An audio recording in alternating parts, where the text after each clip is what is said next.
Bonjour tout le monde, c'est Florian. Dans cette vidéo, nous allons voir comment récupérer la version de PowerShell installée sur votre PC.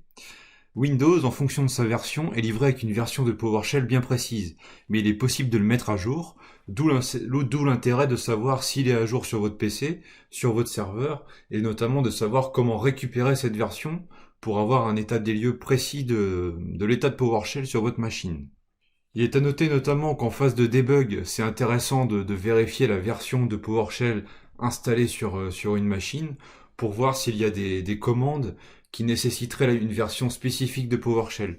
Par exemple, si vous avez PowerShell 2.0 sur votre PC, mais que vous utilisez un commandlet qui lui nécessite PowerShell 5.0, vous allez devoir forcément effectuer une mise à jour pour pouvoir exécuter la commande.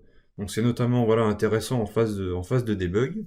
Donc ce que je vous propose aujourd'hui, c'est vraiment une vidéo 100% démo, on va dire. Il n'est pas nécessaire de s'attarder sur la présentation, donc on va y aller dès maintenant. Alors, je vous propose de voir deux méthodes différentes. La première méthode, c'est d'utiliser la variable automatique PS version table. Donc si on exécute cette variable-là dans une console PowerShell, on peut voir qu'elle retourne différents éléments. Et là, nous avons le PS version ici, qui permet d'avoir la version de PowerShell précisément. Donc voilà pour cette première manière de récupérer la version de PowerShell installée sur une machine. Maintenant nous allons voir une deuxième méthode, c'est l'utilisation de la commande getHost. Donc cette commande nous permet d'obtenir différentes informations sur l'hôte, mais au niveau de PowerShell notamment, où on peut voir le langage par exemple, mais on peut voir aussi précisément la version comme nous l'avons vu précédemment.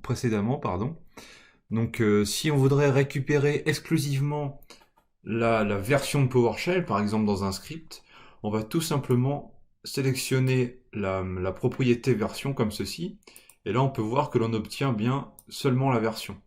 Ensuite, si l'on veut récupérer l'identifiant, enfin la version majeure de PowerShell, on pourrait tout simplement se permettre de récupérer la valeur majeure de la propriété version. Parce qu'en fait, si on affiche uniquement la propriété version, on peut voir ici qu'on peut récupérer chacun des éléments. Ce qui peut nous intéresser notamment, c'est d'avoir la valeur majeure et la valeur mineure. Donc par exemple, pour récupérer la valeur majeure, on va faire version.major comme ça, et on va pouvoir récupérer un 5 correspondant à la version PowerShell V5. Donc voilà, il y a deux commandes comme ça qui sont utilisables pour récupérer la version de PowerShell facilement sur une machine client ou sur un serveur. Pour ma part, j'en ai terminé avec cette petite démonstration. Donc maintenant, vous êtes en mesure de récupérer la version de PowerShell installée sur une machine et éventuellement d'engager une action de mise à jour derrière. Je vous dis à bientôt.